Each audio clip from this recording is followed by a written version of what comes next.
Hari Om. Good evening. A very warm welcome to all of you. Please come. Pray together.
Asato ma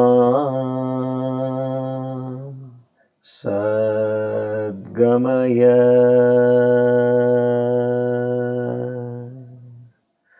tamaso ma jyotirgamaya mrityorma amritam gamaya.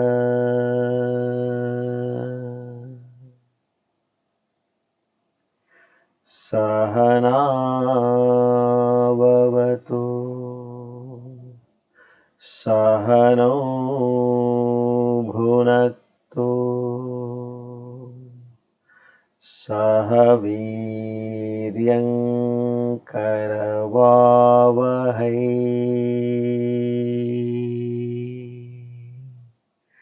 tejasvinavadhitamastu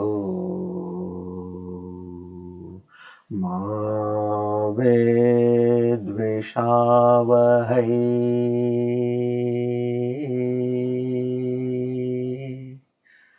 Om Shanti Shanti Shanti. Hari Om Tat Sat. Shri Chinmaya Sadgurave Namaha.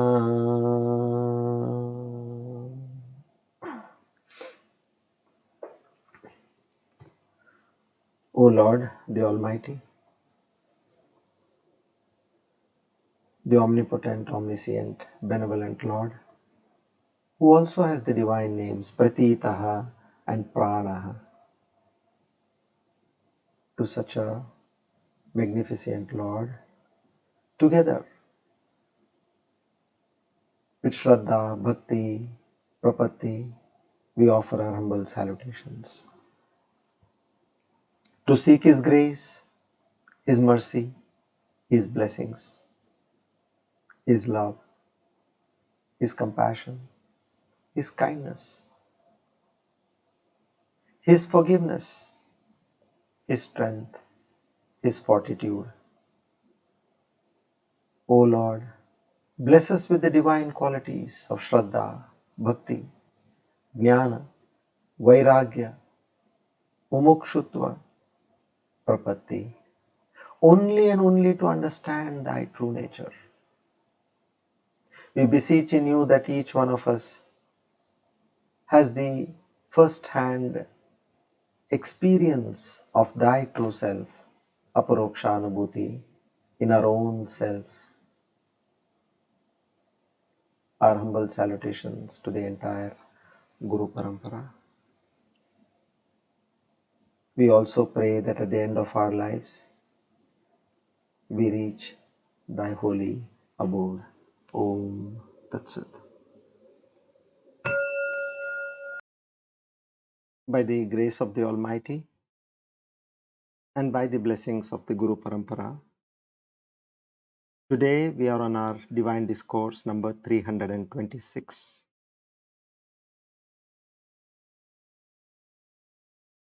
Incidentally, on the 1st of April 2023, 4 days back, we have completed our third anniversary of our spiritual journey. I congratulate each one of you who have been there in this journey with steadfastness. I'm sure that you are feeling that experience,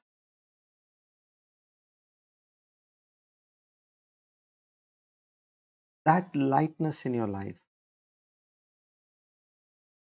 Things might have been better or even worse, but one thing is for sure and granted, that you will be feeling elated, high, and at ease. That is the very benefit of the spiritual practice.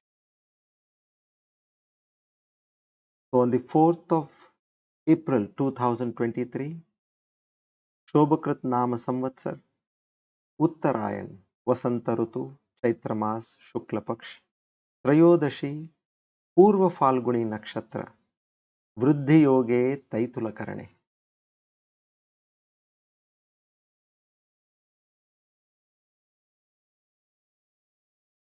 On this auspicious day, we all take a firm resolve in our minds. Naham karta hari preranaya hari prityartha. Whatever is happening in my life is only and only at the behest of the Almighty. Every situation, every circumstance, every incident, be it through a person, place, or object, I truly understand that it is only at your command. I know that you have created these situations to uplift me from this ocean of births and deaths. I accept everything as thy prasad. Live peacefully, ever in your thoughts, and ever with bhakti and gratefulness to you, O my Lord. Our humble salutations to Guru Parampara. Hari Om. Tat Sat.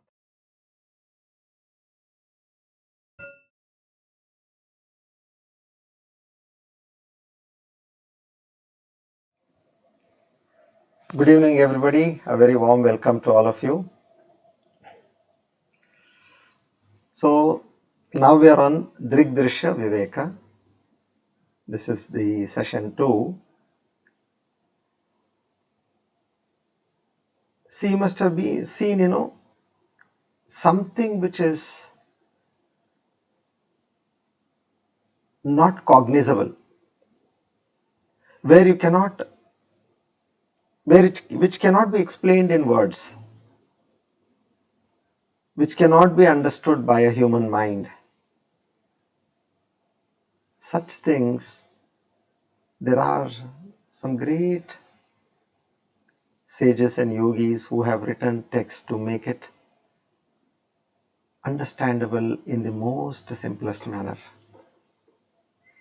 So now, if you recollect,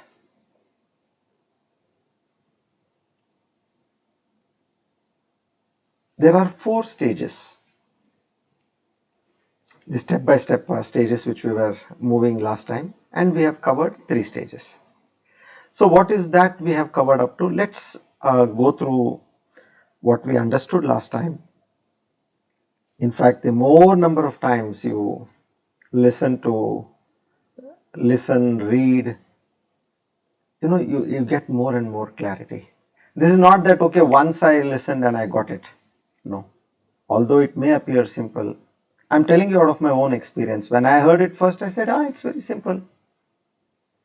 But there is somewhere some confusion within which doesn't come to your knowledge.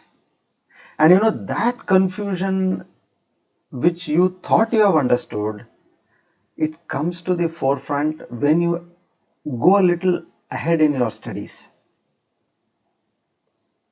Now you are perceiving, I am crossing my barriers. I am coming out of the feeling of the body. I am coming out of the feeling of my pranas. I am coming out of the feelings of my mind.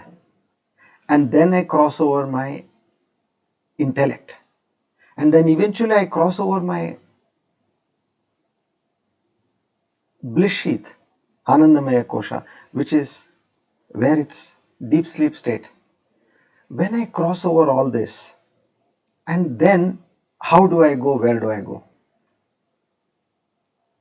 These are those critical questions which come to a human mind. And this is, of course, I can say in one thing, our understanding is one aspect, but what we need here is the Lord's grace. Keep praying to Him again and again and again. See, it is His grace we have got this. I'm telling you, when I was studying, when I asked my teachers, Swamiji, somewhere, for one day I'm not able to attend a class, can I listen to a recording? The teacher didn't allow. He said, no, it has to be at the feet of the Guru. That strictness. I'm not talking of a century old story. It is just 1 decade before. And now see, we are so blessed. At the comfort of our homes, we are getting this knowledge. So, what we need to do is, we need to again and again revise and get that perfect hang of this. And then when you sit for meditation, that we call as nididhyasana, when you go into that state, then it will be a smooth process. Then you don't have to think even a bit. It will be a slide into samadhi.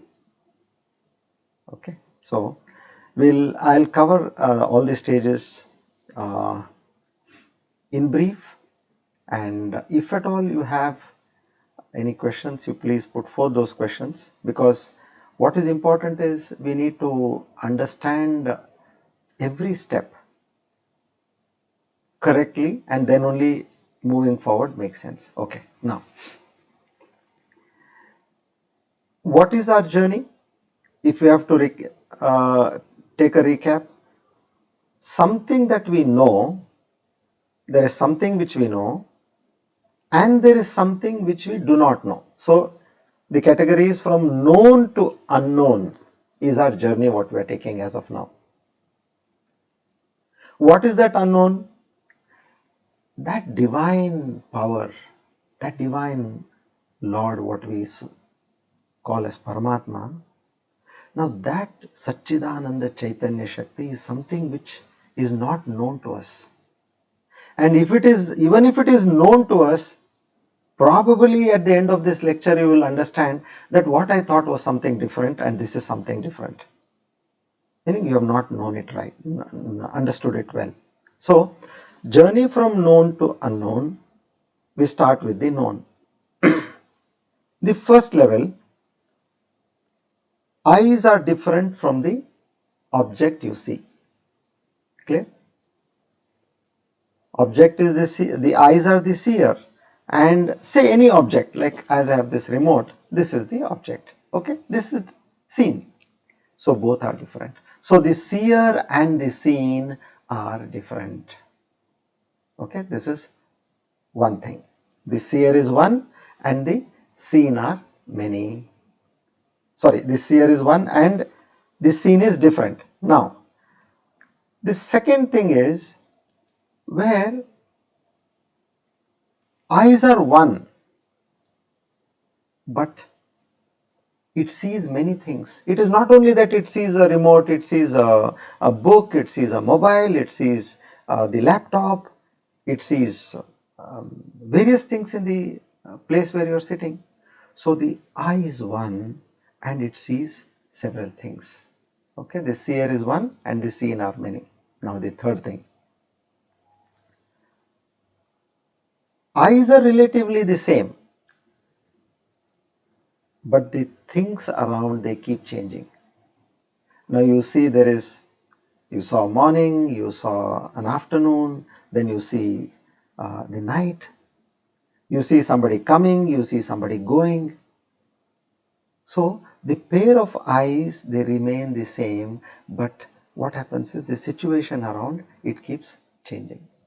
So three things we have understood from this first formula. Okay, the seer is one and the seen are many. The seer remains, the seer and the seen are different. Seer is one and the seen are many, and then the seer remains unchanged, whereas the situations around, what it sees changes to a large extent. Okay, now this is the first level. Now let's go to the next level. Remember, here whenever you say seer, it is the experiencer. Now when the eyes see something, so the eye experiences that beauty, that color, that form, whatever it is. So whenever we say seer, it means the experiencer. Okay, now the second step, what we need to understand here is,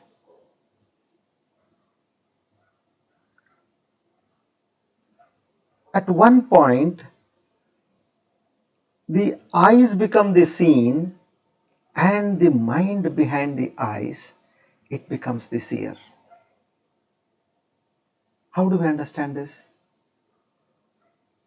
Don't we realize that at some point, my eyes are tired, my eyes are burning, or my eyes are blurred? So these are all what, who is seeing this? What is happening in the eyes is known by something different than the eyes, which is your mind. So here what happened? The eyes became the seen and the mind became the seer. So the subsequent step, what, where the world also is the seen now. So eyes and the world become the seen and the mind becomes the seer. This is the second step. Now third step, let's go much deeper. If you carefully observe, now this is all what we know. We don't need any great intellectual knowledge for this. Anybody will say, yes, I understand this. Now third step, when you go deeper, at one point you will say, I know my mind. See, if I ask you, are you aware of your own mind? You will say, yes. What a question are you asking? I know my mind. I know that I was happy, unhappy, I'm disturbed, I'm tensed. How would it be if I say I'm thrilled and I'm happy, but I didn't feel it? Does that happen? That sounds very strange, isn't it? So we are very clear in all our experiences. So this aspect is extremely important, where we see that everything what is going on in our mind, we are able to see. The emotions, the compassion. I remember something, I forgot something. Then the agitations, something which, a subject which I understand, something which I don't understand. Now these thoughts, emotions, memories, ideas, desires, all this which is there in the mind is seen, and there is something which is known as the Sakshi, which is called as the witness. Now that becomes the seer. See now, where are we going now? So this way, slowly we see that from the eyes, which was the seer, the mind became the seer. And eventually the mind became the seen, and now you have the Sakshi, which is the witness, that which is seeing the mind. Now that became the seer. The Sakshi becomes the seer, the mind becomes the seen. So last time we heard the story of that businessman who had problems, and then he goes to a yogi, and then the yogi says, are you able to experience your misery, your trouble, your tensions, your worries? He says, of course. Then he says, which means you are the observer of your troubles, your worries. You are not that. If you are able to see, meaning you are the seer and that is the seen. So by this logic, I tell you, we will be in a position that natural psychological distance is always immediately created. Oh, I thought that all these sorrows, miseries, unhappiness is mine. No, it is a mental object. Mind is a physical object, and in the mind you have this unhappiness, which is a mental object. So you have to, by this understanding, create that gap between yourself and the mind. This is one great reckoning which one can understand by this knowledge. Okay, now this is not the end of the story. Till here is what we understood last time. Now the punchline comes forward. So when you say that I am the witness of the unhappiness in my mind and the witness of the misery also in my mind, and you say that I am peaceful, all these you are saying, but who is that who is actually seeing all this? That is very important, We have to understand that, okay, what am I exactly? Can we get an idea of this?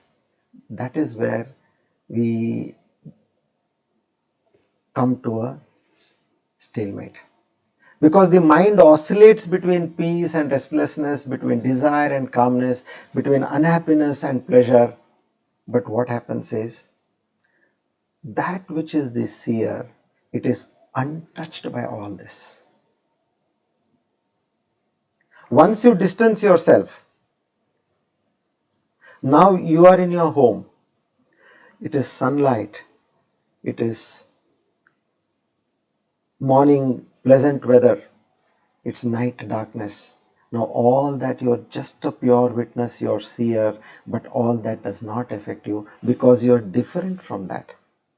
If you were into it, then all that would have affected. Let's say you're outside, you're not sitting in your home, okay, you're outside in the open under the sky, so then everything will affect you. In the same way, we have to distance ourselves and know that if I'm able to see my mind, then my mind becomes an object, and whatever is in my mind, it is different from me. So that real seer, this Vedanta says, you are that Tattvamasi. This is what we need to understand over here.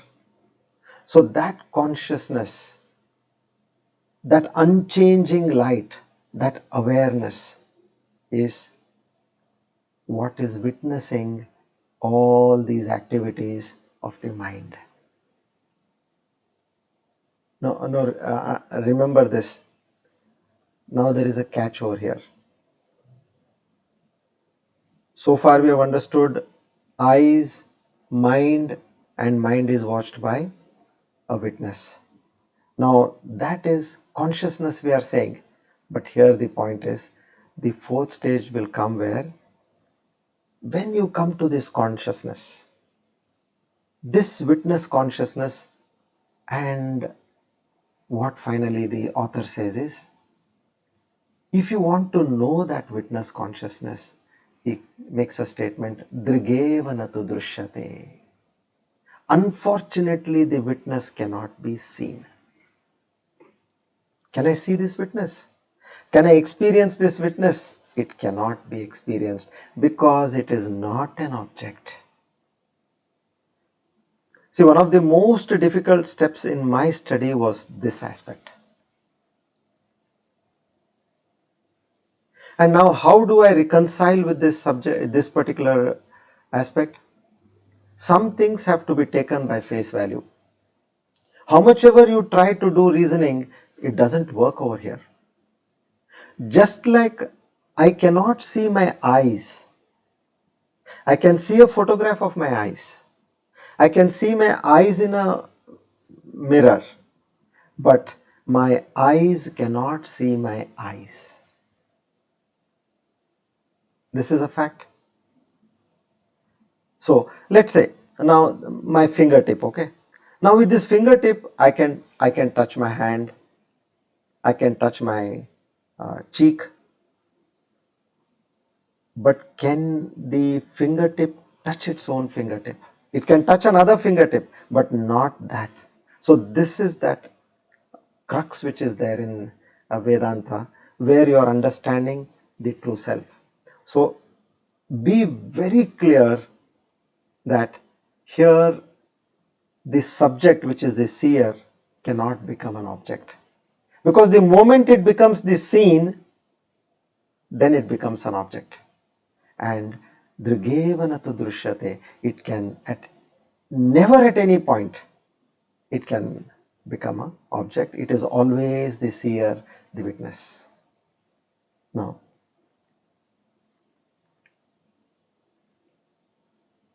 if we get this understanding,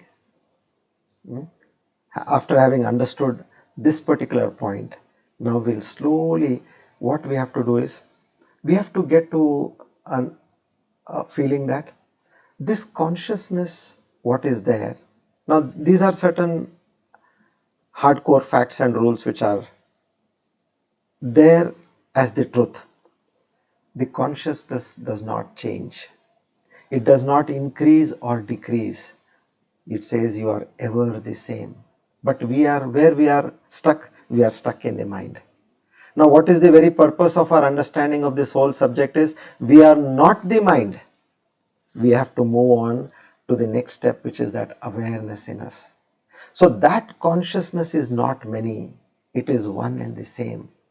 So these facts have to get hardcore in our mind. Okay. Now, having said this, now we'll move forward to the fifth shloka. Okay. And there we'll understand what the author says. Now, sometimes you may feel there is a void over here, but actually there is nothing. Don't get confused at any point. You are very clear that this is the understanding where, you're going step by step, eyes, mind, and something behind the mind which is called as awareness. Now, what is the nature of that awareness is told to us in the fifth shloka. I'll read the shloka, explain to you in detail, and then probably you can combine and get it in a much better way. Okay. It says, Nodeti nasti me tesha na vruddhim yati nakshayam swayam vibhati anyani antyani bhasayetsya sadhanam vina. So which means, the direct meaning is, this consciousness does not rise nor set. It does not increase nor it suffers.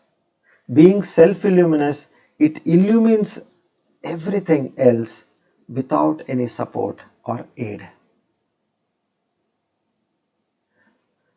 So it is talking about the nature of this consciousness. Now, why is this being told to us? Because we have never had the experience of that consciousness. So far in our life, what have we had? We have had experience of being in the mind. Being in the mind and in the body, we are experiencing all the ups and downs of the body. Good health and ill health. And all the ups and downs in our mind, which is good thoughts, miserable thoughts, agitations, anxieties, fears, happiness, love. All this is, only it is in the mind. Now the author is slowly moving to you and saying, now you have understood that you are not the mind. something which is seeing the mind, understand what its nature is. So here it says, this is which is of the character that it neither increases nor decreases, meaning it is always stable, calm and at ease. So this is how now the author slowly takes us forward on the journey to make us understand the nature of this consciousness. Okay, it doesn't have any birth or any decay, because there is no birth, there is no decay, and growth and decay are only possible for those entities which have parts, and consciousness is nirvikalpa, without parts. So all the entities other than consciousness are vikalpa, and all the entities in this entire universe are enlightened by that consciousness. Tameva bhantam anubhati sarvam tasya bhasa sarvamidam vibhati. It shining, all else shines. It comes in the Kathopanishad. So it is because of that Atman, that consciousness which is there in everybody, here we are able to experience life in us. Now I'll tell a beautiful story and then we will try to connect with that story. Probably then it will make much sense to us. Okay. Now, this is the story of Emperor Janaka. Janaka was a great scholar and he was very deep into Adhyatmic studies, and one can say to a point he was realized as well. Now it so happens that one day he goes to sleep in his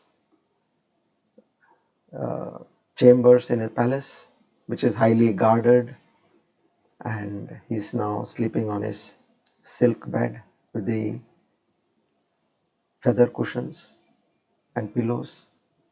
Suddenly, in the middle of the night, the guards come and wake him up. Your Highness, the enemy has attacked upon us. There is an invasion. Immediately Janaka jumps out of his bed. And see, he becomes alert.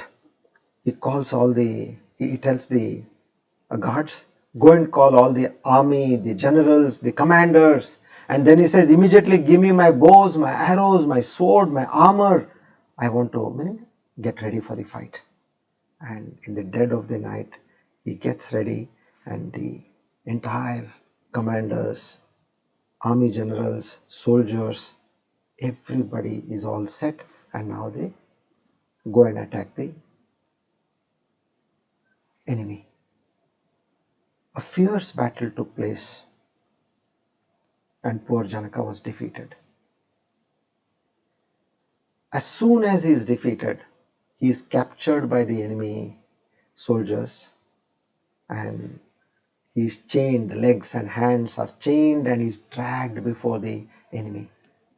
Now this enemy king, the invading king, he somehow says, "Oh Janaka, you are of royal blood, so I will not kill you." He says, I will not kill you, but I banish you from my kingdom. Get out from here. Now your kingdom is mine. I have won over you. So in this state, you can see that this Emperor Janaka, he is chained, legs, hands completely chained, and he is walking. Nobody to support him. He keeps walking, exhausted, wounded after a fierce battle. He is now pulling himself and he cannot see anybody else. And as he is going on in his own kingdom, he begs for food, for water. But everybody shuts their doors. They say, they are scared of the invading king. What if he comes and he gets to know of this and they punish us? So each one shuts their doors. So in this sad state, he moves out of the kingdom. And by the dawn of the day, he reaches the neighboring kingdom. He is dead tired, thirsty, lot of pain, hunger. Now, what he wants at this point is some food. He's crawling, he's pulling, and there luckily he sees a Annakshetra, a Dharmashala he sees over there in the neighboring kingdom. There's a long queue, early morning. He says, I'm fortunate that I can get something to eat over here. So he goes and stands in the queue. And as he goes and stands in the queue, slowly the queue is moving forward. One supervisor is there who is checking all the people who have come there to beg for food. And he sees this Janaka. He asks him, "Hey, where is your bowl, begging bowl?" Janaka says, "I don't have a bowl." He says, "You idiot, you have come here without a bowl to beg? What a man you are. But anyway, you look good from a decent family." Okay, there he points a finger. There's one broken pot, which is enough to hold some food. Okay, so the lower portion of the broken pot. He says, "Pick it up, come and stand here." So Janaka goes, he picks up that pot, broken pot, and with that he comes, dragging himself. And by the time he reaches the place where they are serving, food is over. My God. Then they ask him, "See, all that food which is stuck to the vessels, is it okay? Are you ready to take it?" Bottom of the cauldron. So he says, King Janaka says, "Please give me, I don't mind, please give me that." So that fellow scrapes it properly. He scrapes the vessel and he puts in this bowl.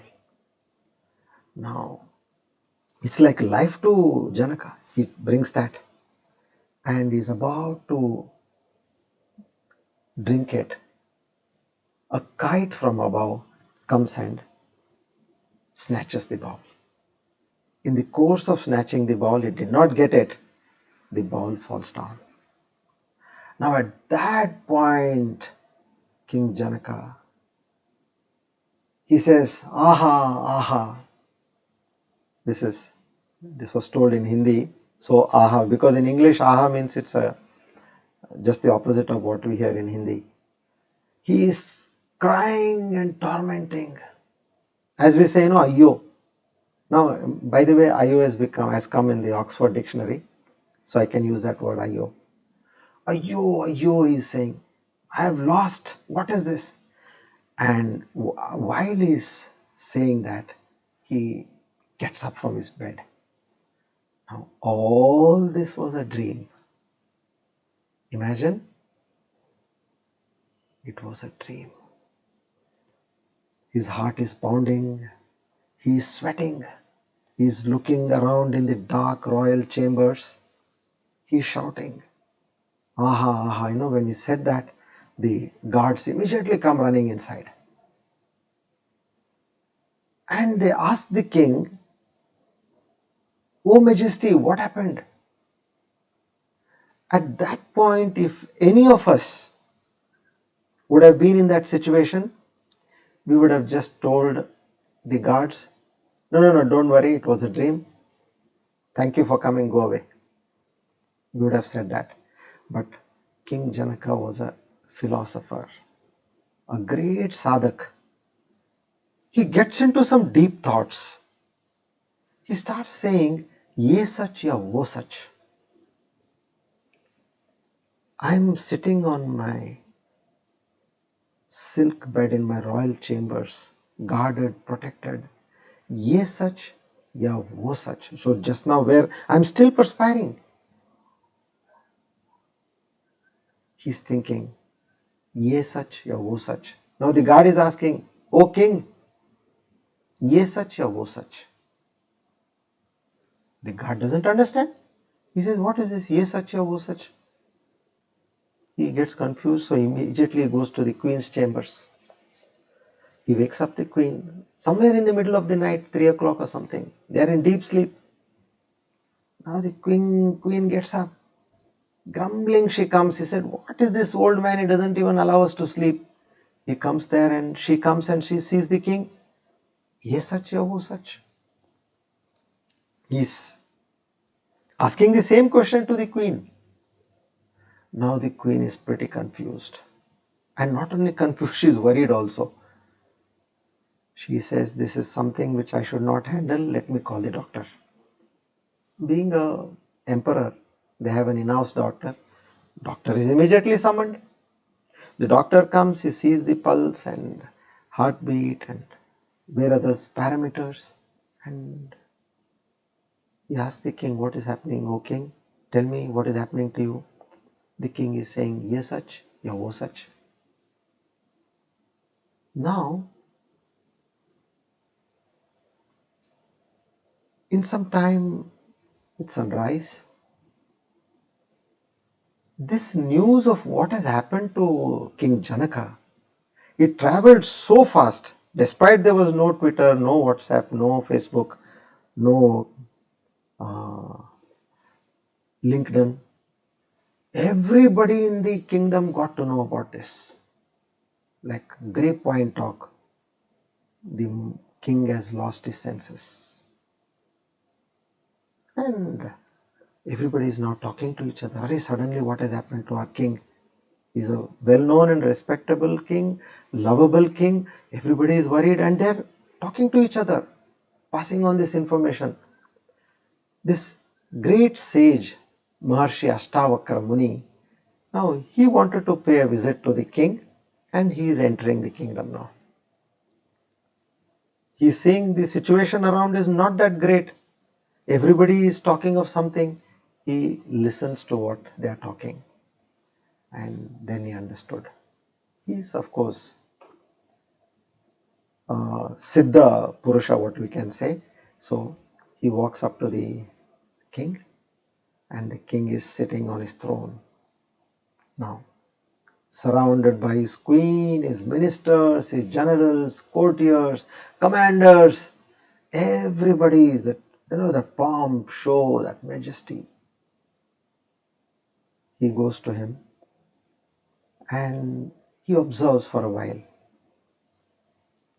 The king is stable, ye sach, ya wo sach. And people are coming. There are several businessmen have come with proposals. Some people from representatives from the neighboring kingdom have come with something to discuss. The commanders have got something to discuss. The courtiers have got, but the king is not answering anything. He's just saying, ye sach, ya wo sach. That is how the king's court was happening. So now Ashtavakra goes casually and asks the king, "Oh emperor, how are you today?" The emperor again says the same thing, "Ye sach, ya wo sach." Now still now this question to whomever he asked, they all said like, this person has gone for nuts.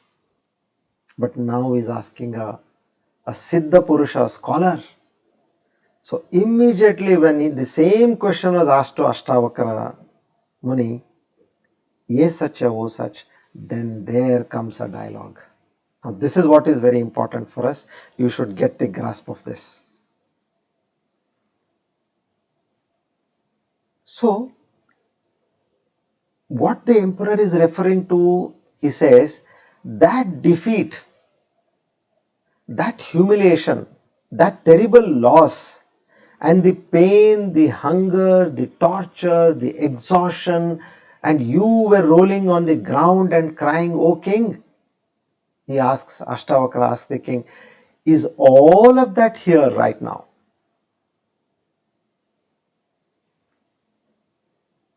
Suddenly when Ashtavakra Muni asked this question to the king, all this pain, hunger,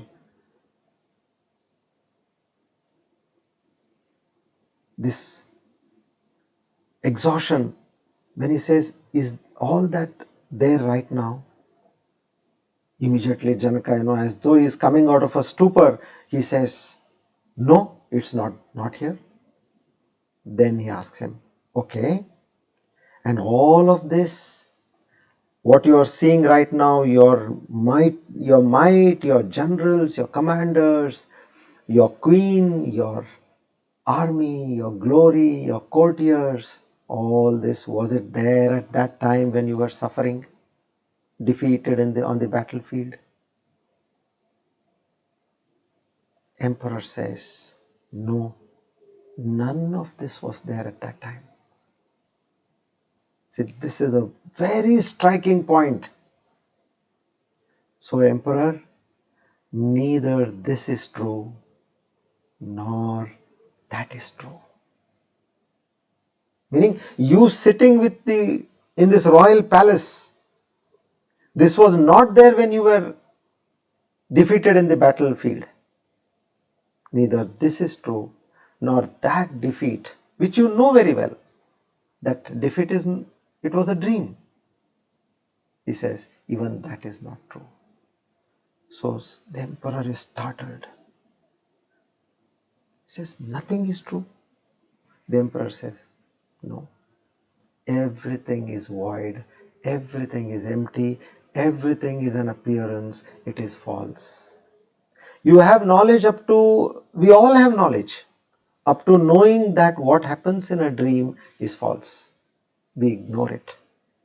But what we think is the waking state which we are in now and which we are experiencing.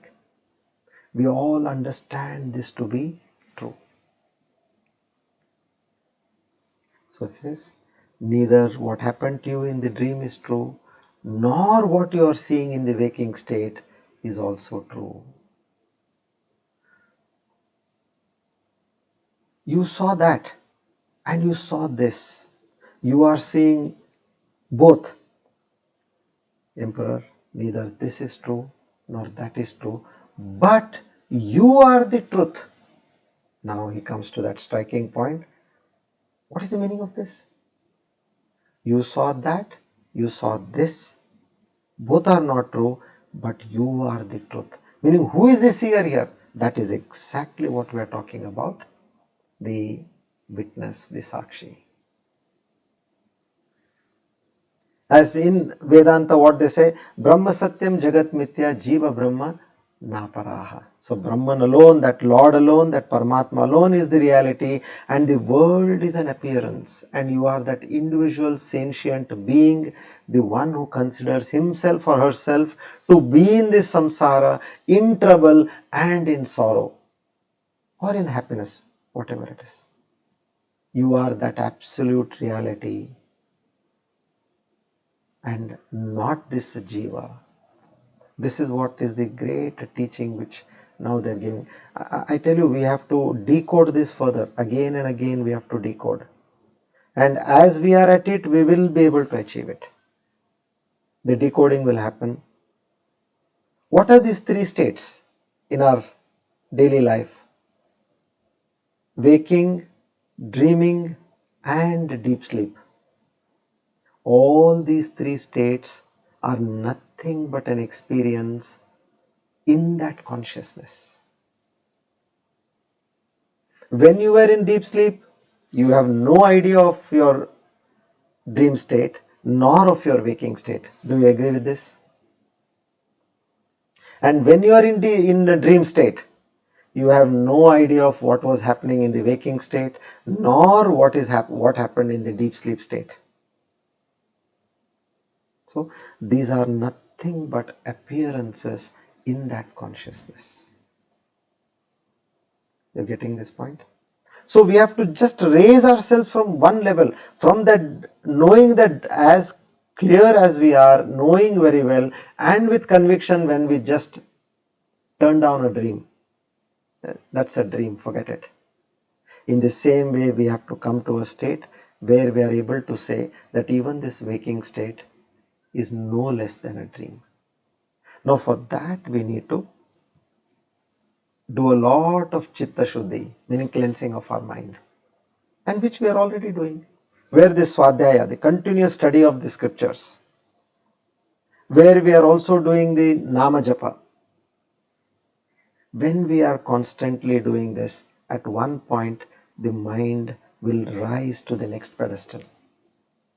It will give you that clear understanding. I will also explain scientifically how a dream world and a waking world, they are the same.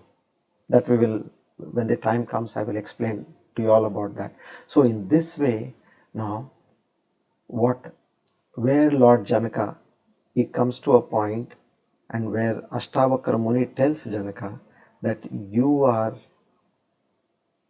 that which saw both the situations. Both the situations mean what was in a waking state and what is in a dream state. Okay, now we'll go into more understanding how this has been construed. I want to understand that. That's all, that's what we all are looking forward. So we'll take up now verse number 6. Okay, and here how this confusion has happened, that is what the author is going to explain to us now. Now where are we, if we can recapitulate? We have come up to a state where we know that the mind is seen by a witness, and we briefly know what are the qualities of a witness, the consciousness. And now, then what is my true self? I have not got an answer yet. I know you are saying I am a witness, and again you say drigevana tu drishyate, meaning that witness is the seer, it cannot be the seen. You are saying that. So now let's understand more about what we need to get in terms of understanding this perfectly. So the immediate questions which come to our mind are what? So if that's what I am, meaning I am not this body, mind, clear, I am that consciousness, then what's all this? How am I trapped in this body? How do I relate to this body and mind? How is this pure consciousness related to this body and mind? You know, these are all these questions which normally can come to us. And what's going to be now, this, all these will be explained in the next few verses. Okay. Now verse number 6.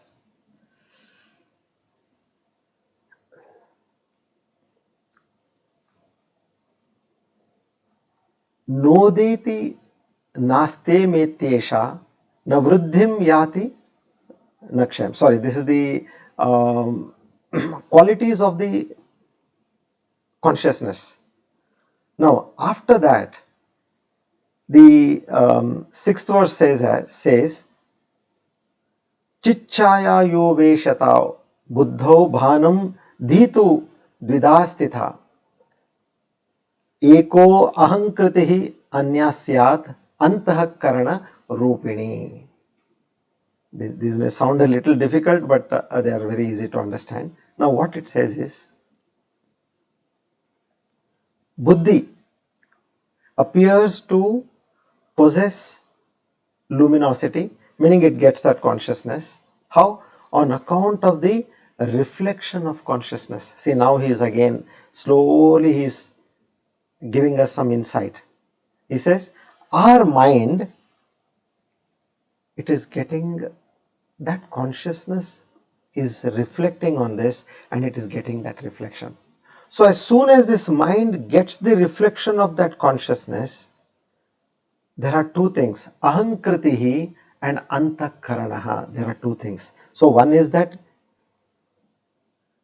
ahankara in us, egoism, and the other one is the antakarana, which is the mind. It's buddhi has got other apparatus also, like manaha, chitta, ahankara. There are 4, mana, buddhi, chitta, ahankara. So buddhi has got, other than the ahankara, it has also got antakarana, which are the other 3 aspects in the mind. So he says, now the important aspect which we need to understand over here is, just like, if I ask you, can we see the sun in the night? You'll say, oh, no, in the night we don't see the sun, we see the moon. And we don't experience sunlight also, because sun is not there, it has set, and it is only moon and moonlight. But the fact is, because of that sunlight which is reflected on the moon, and that moon, it gives us the reflected sunlight as moonlight, because the moon is illumined by the sun. So here what happens, when you see the moon, you get a grasp that it is that sun reflecting on the moon is coming to us as the moonlight. So in other words, the sun shines on the moon and the moon reflects the sun to the earth. And with that reflected light, we see the world at night. This is exactly what is happening in our pure consciousness.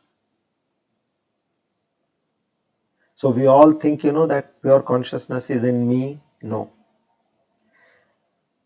We have a mind, and that consciousness has the capacity to shine on a mind, meaning reflect on a mind.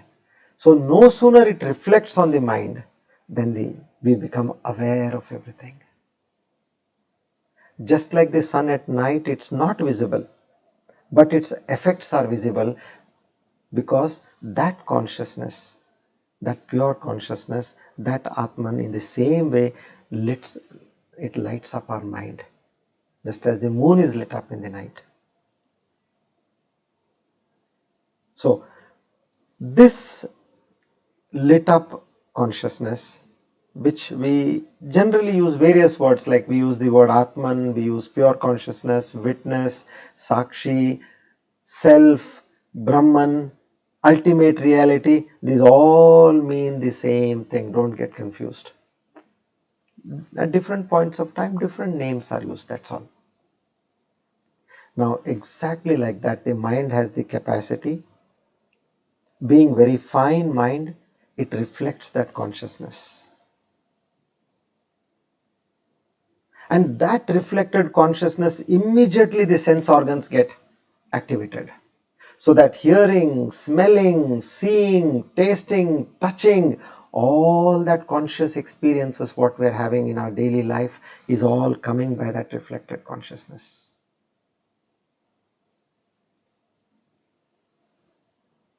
Getting?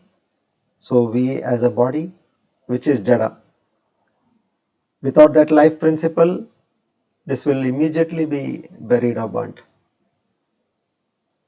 It has a mind. That reflected consciousness which is pervading the entire universe, when it touches the mind, it immediately enlightens the mind. And no sooner the mind is lit up, the entire sense organs are also lit up.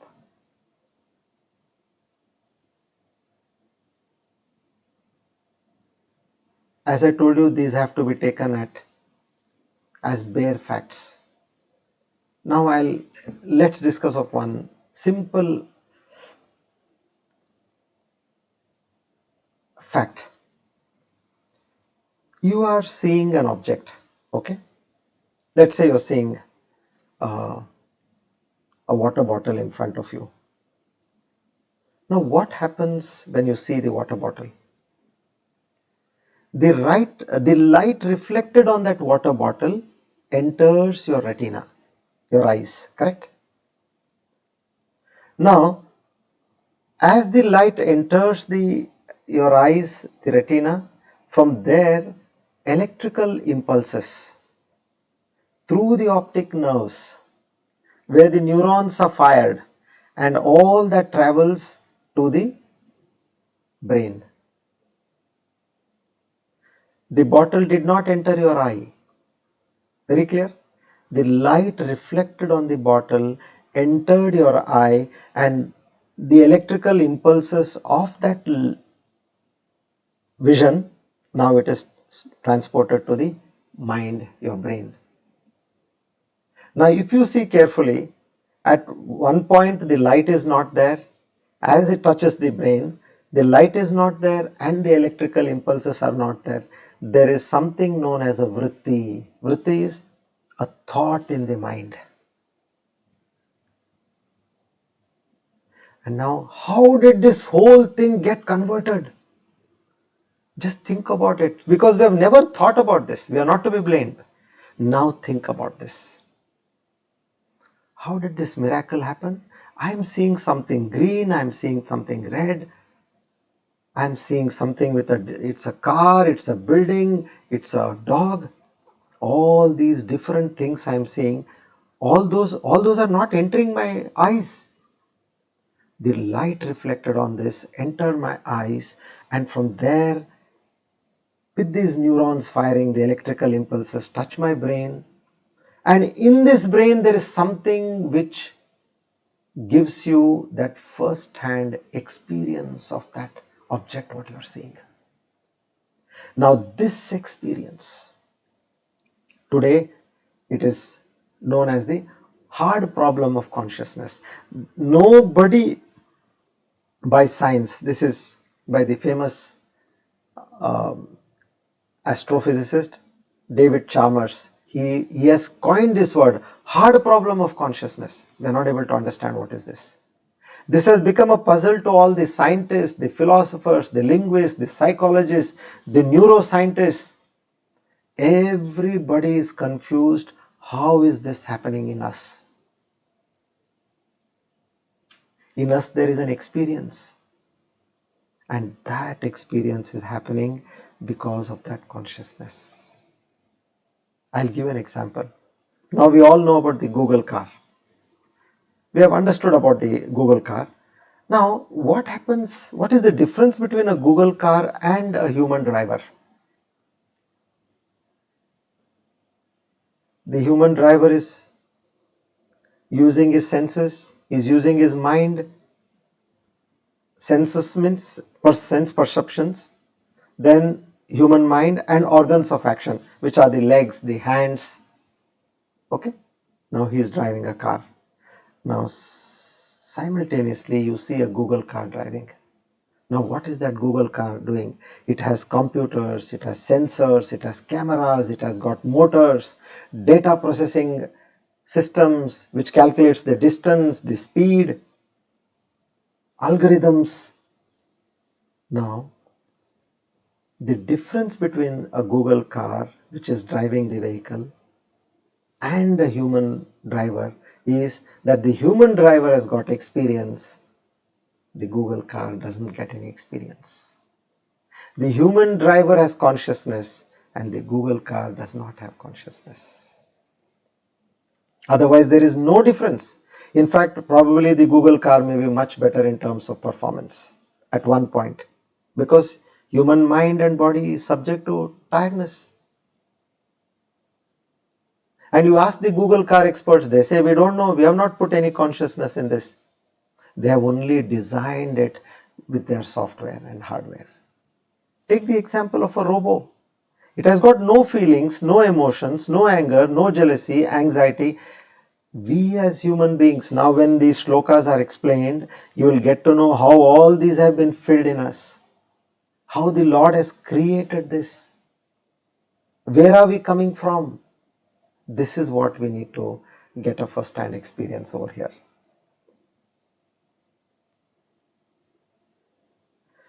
So Drigeva natu drishyate, that consciousness which we thought that I am aware of my mind, I am aware of my body, I am aware of my senses. Probably that is the consciousness, my true self. No. Then what is that? It is the reflected consciousness. Where did it come from? It comes from the pure consciousness which is pervading the entire universe. When reflected on your mind, it lights up your mind. So up to this stage, now our understanding is whatever is happening in me is the reflected consciousness. Now ask yourself, where is this I? I is not there now. What is operating in you? The reflected consciousness is operating in you. I is not there. Now this will be further strengthened. This fact, because once you know something as a fact that drives us deep into your mind, and you will know that you have got no existence at all. You are unnecessarily worried that I, me, my possessions, my people, my family, what happens to this, what happens to that. No, this I is just a, a fiction. If at all there is something, there is a body created. In that body there is mind. In that mind, along with the body and mind, there are senses. And this whole thing is lit up by the reflected consciousness. And this I is one of the components of that consciousness, which we have bloated and given it that it is the controller and owner of everything. So now these, in the next shlokas, the author will explain to us how this has merged together. Okay, let it be. I understand there is reflected consciousness, but how did that reflected consciousness and this mind and this body become entangled with each other? And why is that feeling of me, mine, and my, me, my, mine? Why is it there? So all this will be answered. So it will drive away our ignorance and our miseries as well. Thank you. Shri Krishna Arpanamastu. Come, let's study the divine names.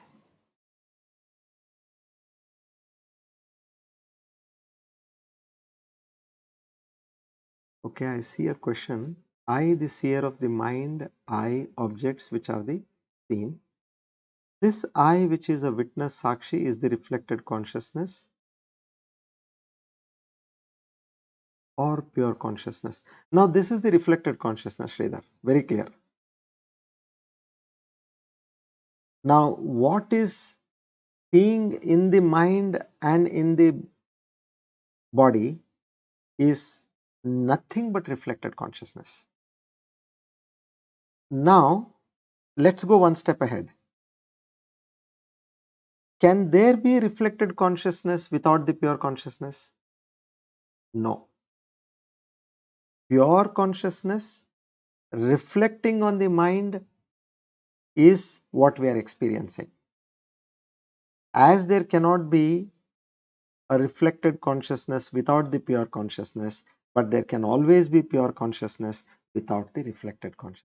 In other words, shadow will be there only when the person is there. A person can be without shadow, but a shadow cannot be there without person. So pure consciousness is outside us, yes. What is reflected in us is the reflected consciousness. Okay, good. So being these thoughts extremely easy and at the same time intriguing is something which it is difficult to grasp because we have come with ignorance. Now we just need to digest these facts. As per Vedanta, the non-dual philosophy, whatever we are nothing but an appearance in pure consciousness. I'll give you a lot of examples as we move ahead and it will be very clear to you, don't worry. In the process of my study, wherever I got stuck, whatever came of my use to me in understanding this divine knowledge, all that I will share with you as we move forward.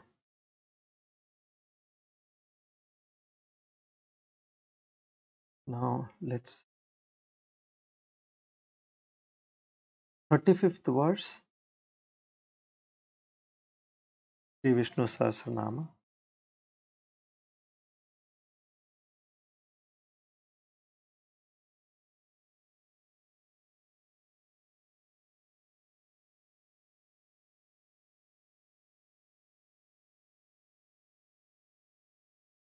Three 319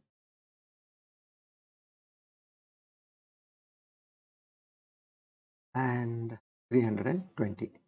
Now let's read the verse first. Achyuta pratitha pranaha pranado vasavanujaha apam nidiradishtanam apramatta pratishtitaha. Achyutaha 318. One who has not got any modifications. Modifications means chutam. Achyutam means no modifications. What are these modifications? Such as birth, growth, decay, disease, death, etc.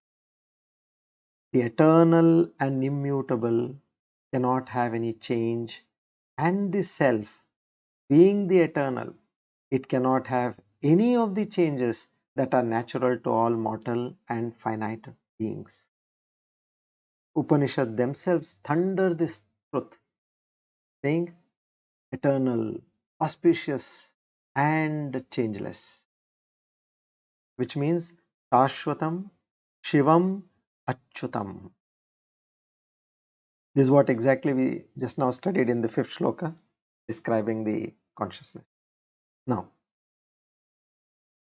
Pratitaha 319, one who exists, pervading all, spreading himself everywhere. It can also mean one whose glory, as described in the Upanishads, has spread around the universe everywhere. So, such a Lord who is Pratitaha and Achyutaha, we offer our humble salute. Om Tat.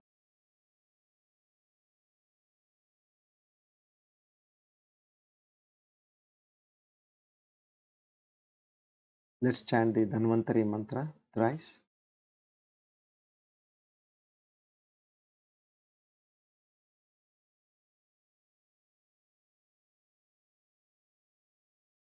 ॐ नमो भगवते महासुदर्शनाय वासुदेवाय धन्वन्तरये अमृतकलशहस्ताय सर्वभयविनाशाय सर्वरोगनिवारणाय त्रैलोक्यपतये त्रैलोक्यनिधये श्रीमहाविष्णुस्वरूप श्रीधन्वन्तरी स्वरूप श्री श्री श्री औषधचक्र नारायणाय स्वाहा। ॐ नमो भगवते महासुदर्शनाय वासुदेवाय धन्वन्तरये अमृतकलशहस्ताय सर्वभयविनाशाय सर्वरोगनिवारणाय त्रैलोक्यपतये त्रैलोक्यनिधये श्रीमहाविष्णुस्वरूप श्रीधन्वन्तरी स्वरूप श्री श्री श्री औषधचक्र नारायणाय स्वाहा। ॐ नमो भगवते महासुदर्शनाय वासुदेवाय धन्वन्तरये अमृतकलशहस्ताय सर्वभयविनाशाय सर्वरोगनिवारणाय त्रैलोक्यपतये त्रैलोक्यनिधये श्रीमहाविष्णुस्वरूप श्रीधन्वन्तरी स्वरूप श्री श्री श्री औषधचक्र नारायणाय स्वाहा। To the Lord of Health, we offer our humble salutation and seek His grace and mercy to give us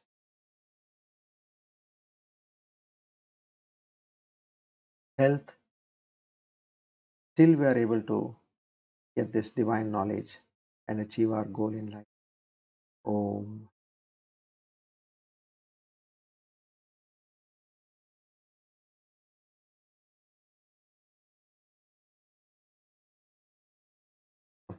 Now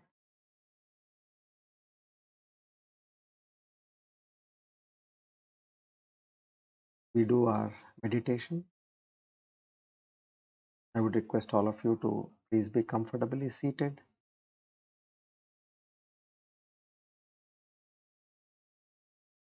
Head, neck, and spine in a straight line. If there's any portion of your body which is uncomfortable, please bring it to a state of comfort.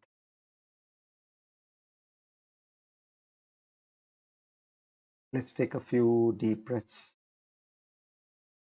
as deep as you can.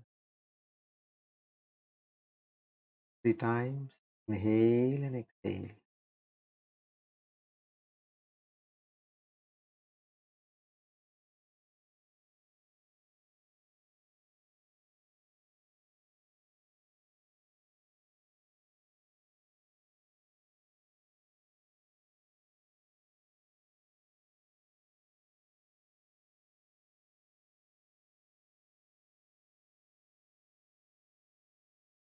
Now let's do the Sakshi Bhava meditation.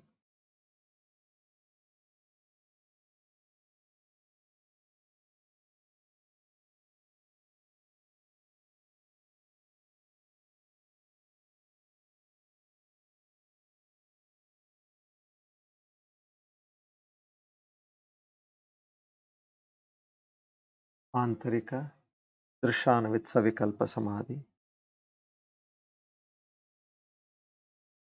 Observe as a witness. Observe your mind. Observe the thoughts in your mind.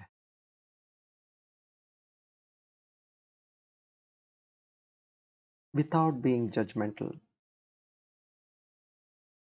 Just like you observe the traffic on the road from your balcony, in the same way, observe your mind.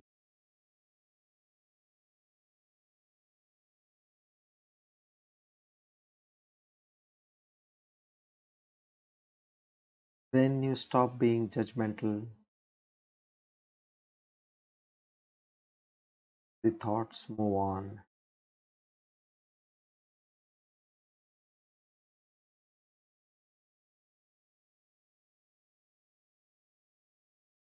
And the number of thoughts slowly start reducing in your.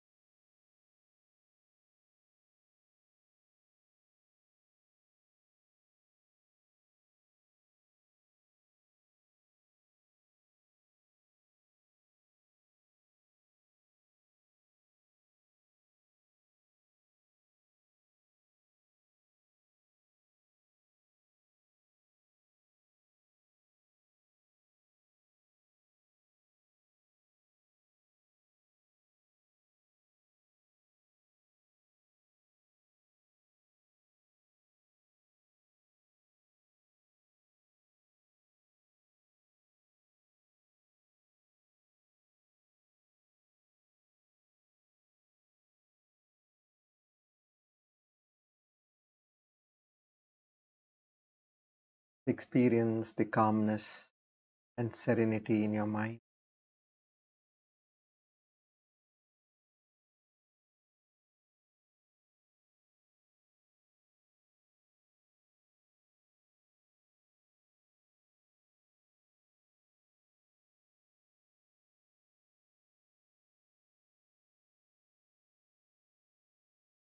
The awareness in you is observing the mind.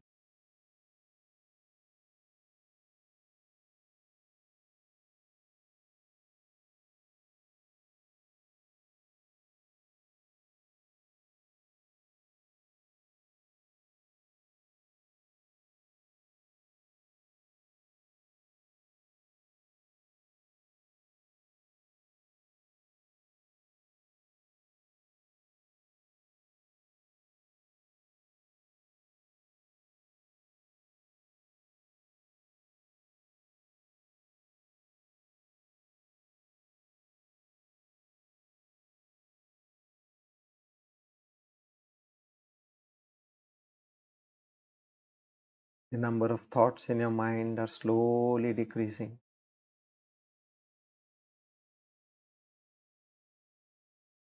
And you're coming to a state where there are no thoughts.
Now slowly bring your attention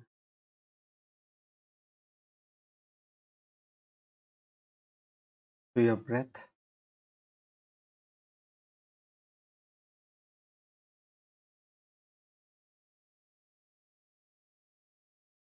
Observe the breath going in and out.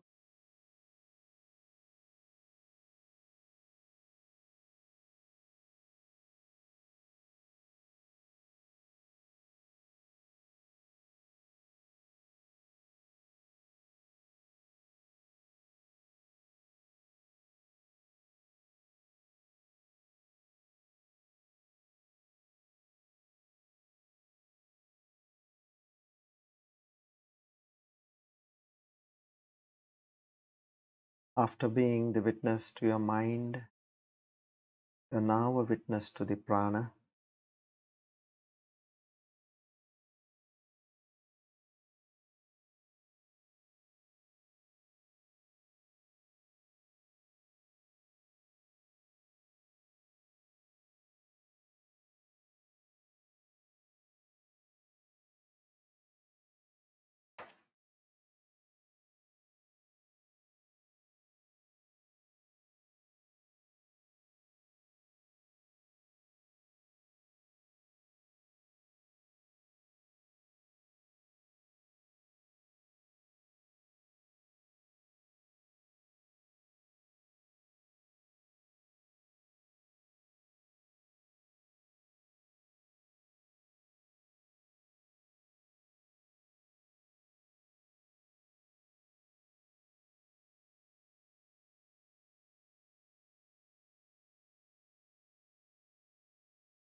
Become aware of yourself.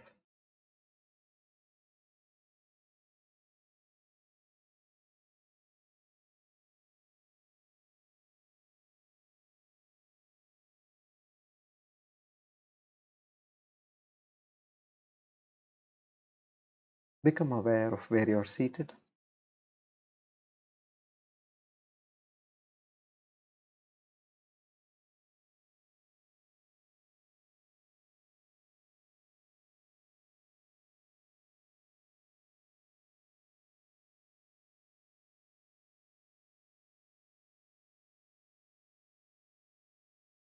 Om Purnamada Purnamidam Purnat Purnamudachyate Purnasya Purnamadaya Purnamevavashishyate. Om Shanti Shanti Shanti. Hari Om Tat Sat. Shri Chinmaya Sadgurave Namaha.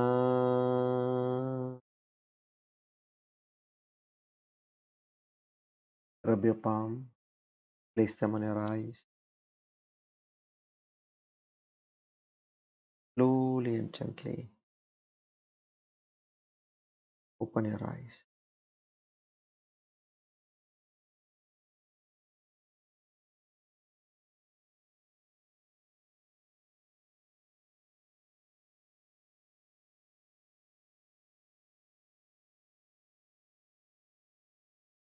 Together, we offer today's Gita Jnana Yajna at the lotus feet of the Almighty. Seek His grace, mercy, and our humble salutations to the entire Guru Parampara.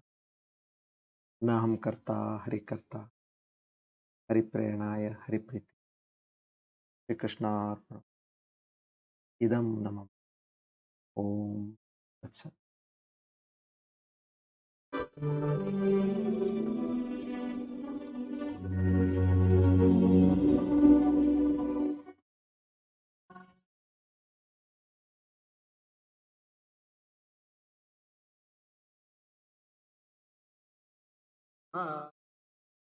एवं ज्ञात्वा विमोक्षसे